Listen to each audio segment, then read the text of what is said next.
Sugeng Dalu Rahayu Rahayu dari Timur Bengawan ya. Silpringse lagi ya. Jil Gumante lagi bertanya kepada Eyang. Tapi sebelum yang mewajangmu menjelaskan kepadamu, yang disclaimer dulu ya. Jika video ini lewat di berandamu yang selain cucunya yang bernama Til Gumandil Gendewati dan Silpringsil, skip, karena video ini tidak akan berarti apa-apa buatmu. Video ini hanya untuk cucunya yang di masa depan nanti. Ingat ya, yang sudah katakan mendisklaimernya. Jika engkau masih mendengarkannya berarti egomu yang bermain, kepomu yang bermain, dan egomu yang bermain. Dan untuk subscribe sebenarnya kamu nggak perlu subscribe karena ini nggak yang manetkan ya, nggak diuangkan, jadi nggak penting. Jika engkau tertarik dengarkan cerita ini, subscribe, itu kesalahanmu bukan kesalahanku ya. Kenapa? Karena nggak ada yang nyuruh. Jelas ya, jelas sekali. Dan Silpringsil kemarin bertanya dengan sindirannya kepada Eyang. Eyang mewajangku itu hanya ngomong kosong, banyak bohong, karena Eyang berguru sebenarnya.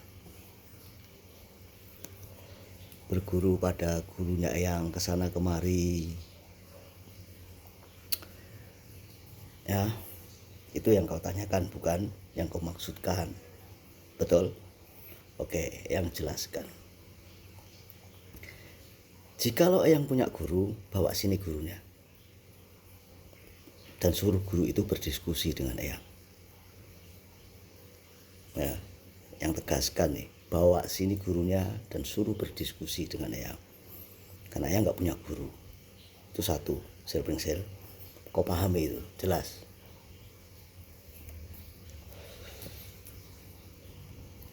Yang kedua, ketika Eyang mendatangi Eyang yang lain, Eyang Kelunding, Eyang Kelontang, Eyang Prabu dan semuanya itu hanya sebuah pertemanan, karena Eyang merasa sesama pejalan spiritual ya, sesama pejalan spiritual. Apakah Eyang mencuri ilmunya? Ilmu yang mana yang Eyang curi? Suruh sini, ilmu yang mana? Jadi Eyang menemui Eyang Kelontang, Eyang Prabu, bahkan Eyang Tinus ya. Eyang Tinus sendiri, selama dengan Eyang Tinus, kenapa Eyang masih berteman? Karena Eyang Tinus juga punya prinsip, Eyang juga punya prinsip ya. Prinsip itu kadang-kadang berbenturan, tetapi Eyang selalu komunikasi dengan Eyang Tinus ya. Ketika berdiskusi dengan siapapun, yang selalu mengalah ya. Karena yang sudah bilang, benar atau salah itu nggak penting ya. Dengan benar atau salah kita punya kewaspadaan ya. Jadi jangan kau pikir yang punya guru terus yang ambil terus kamu yang ceritakan kepadamu.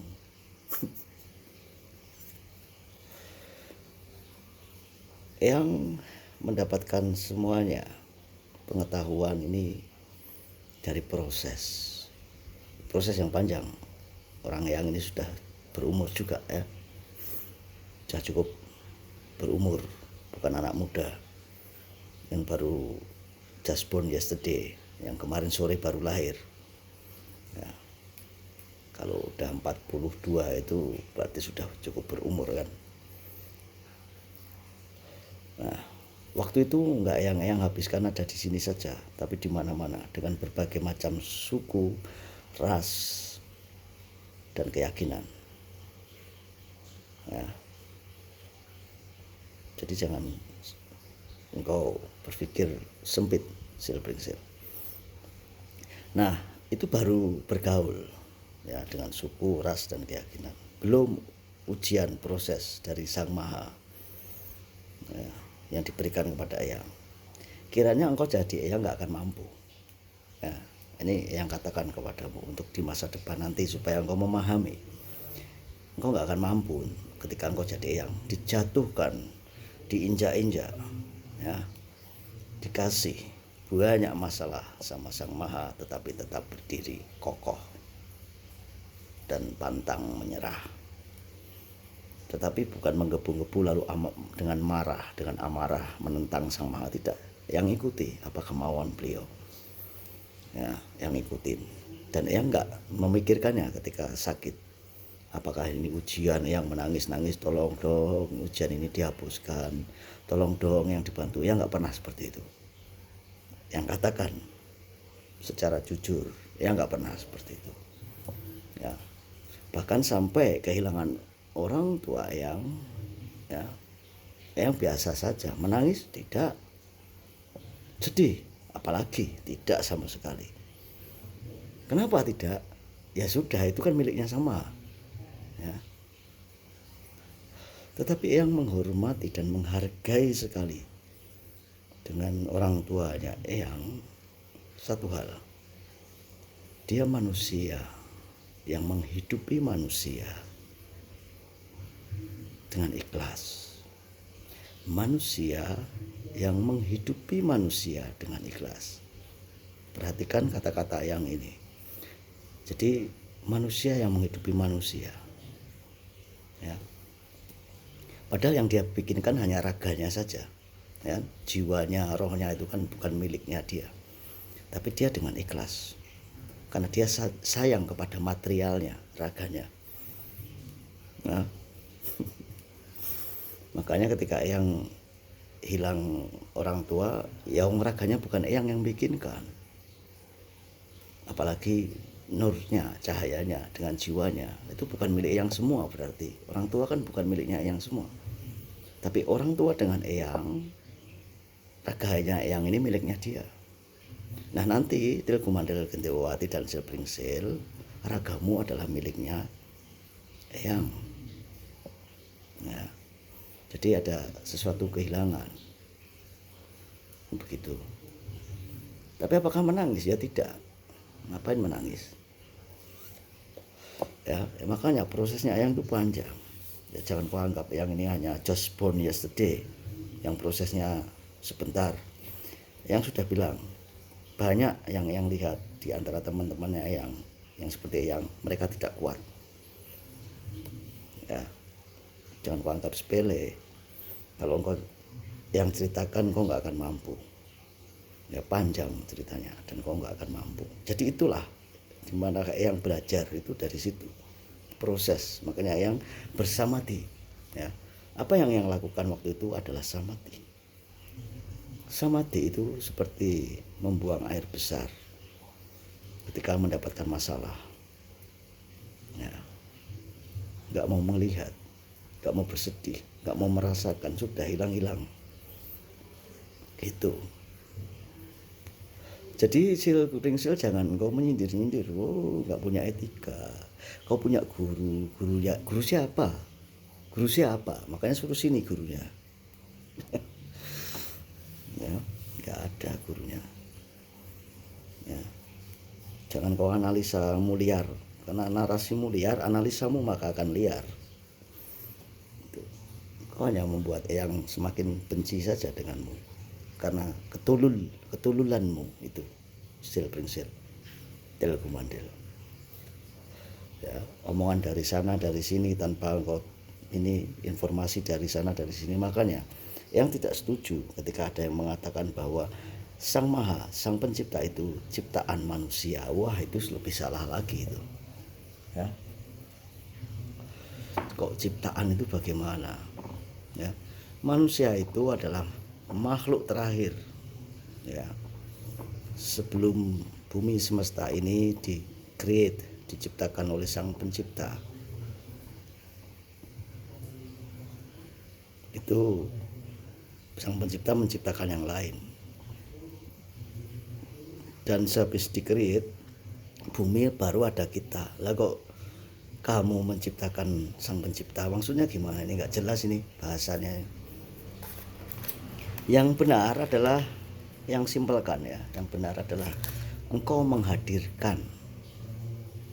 Jadi menghadirkan Sang Maha itu di sini, engkau menghadirkan. Kenapa? Ya karena rasa ketidakikhlasanmu. Ketika sesuatu diambil, kehilangan, engkau tidak ikhlas, maka engkau minta perlindungan. Ketika engkau minta perlindungan, maka engkau menghadirkan. Nah, sejatinya Sang Maha itu sudah ada. Tan keno kinoyo ngopo itu selalu ada. Ya, makanya engkau menghadirkan, engkau memanggilnya. Ya, engkau berkali-kali memanggilnya, artinya engkau menghadirkan, bukan engkau menciptakan. Engkau memanggilnya. Nah, yang kau panggil ini belum tentu juga beliau datang. Makanya kadang-kadang kau tidak dikabulkan. Karena dia melihat hati, melihat kemurnian, melihat budi, melihat welas asih yang telah kau berikan kepada orang lain. Gitu. Kesalahan yang lakukan untuk mengetahui proses kehidupan yang sengaja. Jadi bukan yang nggak sengaja, yang lakukan, yang sengaja, yang ingin merasakan sensasinya. Apa sensasinya? Rasanya bagaimana? Sesudah proses itu lalu yang menghentikannya. Karena sudah cukup. Jadi situlah belajarnya yang.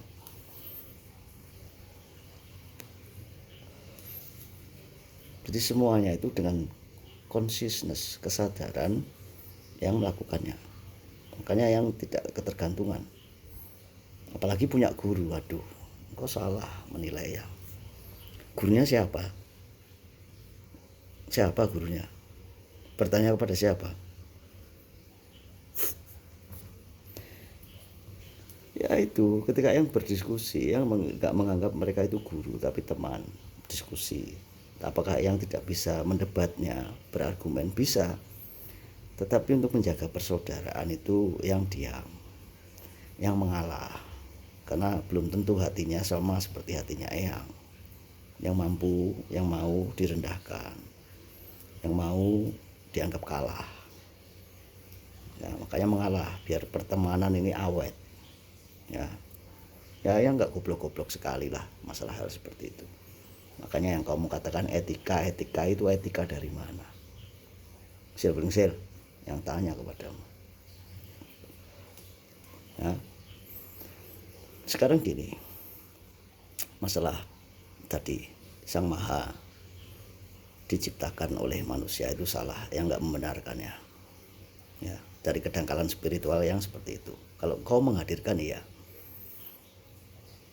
Nah, ketika Sang Maha itu memberikan kita semesta ini, beliau tidak memberikan buku petunjuknya. Ya, beliau nggak memberikan buku petunjuknya. Seperti mobil kan ada buku petunjuk perawatannya. Nah, tetapi Sang Maha tidak memberikan buku petunjuk perawatan. Kalau mobil yang menciptakan manusia, otomatis manusia menciptakan buku petunjuk perawatannya. Ya, nih mobil yang menciptakan manusia, otomatis manusia memberikan buku petunjuk perawatannya, ganti olinya, ganti mesinnya ini, wah skrupnya yang itu, olinya yang ini, ya, bodinya begini, begitu banyak hal di buku petunjuk perawatan itu. Tetapi Sang Maha tidak.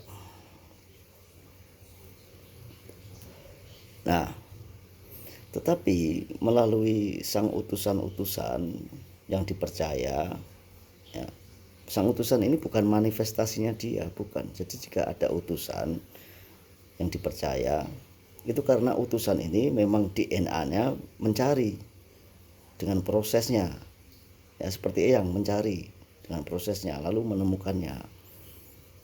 Ya. Apakah sang pencari ini akan terhenti mencari? Tidak, no. Contohnya Einstein dong, dia yang menemukan pertama M sama dengan apa itu, energi sama dengan apa, E sama dengan MC kuadrat. Maka dikembangkan oleh ilmuwan yang lain gitu loh. Dia utusan pertama, tapi dikembangkan oleh ilmuwan yang lain sehingga menjadi bola lampu, ya. Thomas Alva Edison, James Watt, Alexander Graham Bell, ya, ditambah-tambahin lagi. Begitu juga dengan cara pemahamanmu tentang Sang Pencipta. Ada satu orang pertama yang dikasih, ya, lalu dikembangkan oleh yang lain, tetapi yang lain nggak boleh dong menguncinya. Dikunci bahwa kebenaran ini mutlak milikku. Bagaimana jika nanti Einstein itu menguncinya, mutlak ini milikku, nggak ada yang mengakuinya, kan?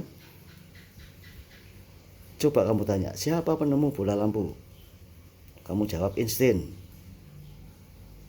Salah, orang yang menemukan Thomas Alva Edison. Siapa penemu mesin uap? James Watt. Salah. Salah apa betul? Betul. Kenapa nggak diklaim Einstein?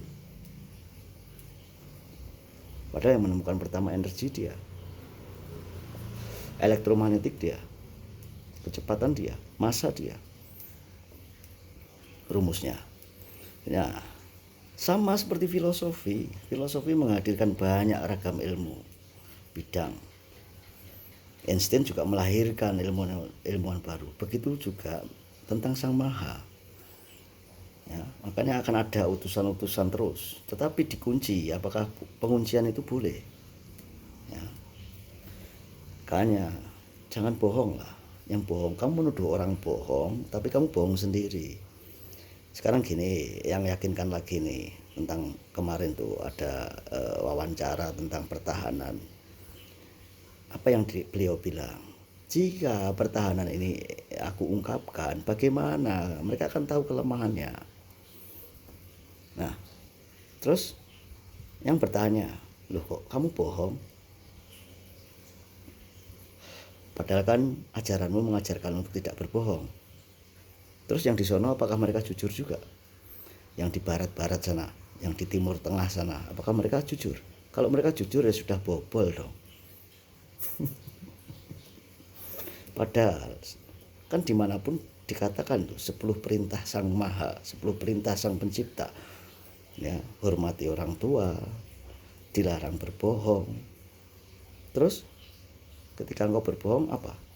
Yang harus bilang kamu itu munafik gitu. Munafik. Boleh nggak yang bilang kamu munafik gitu untuk melindungi sebuah kedaulatanmu? Nah, mikir dong.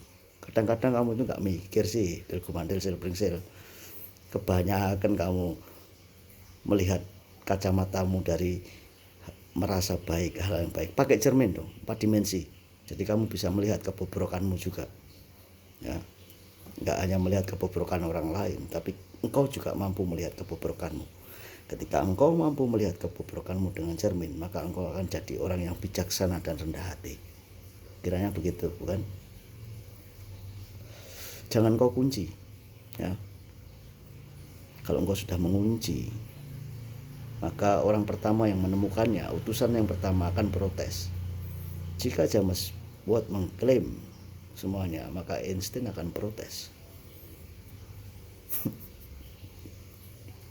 Karena semua itu disesuaikan dengan peradaban.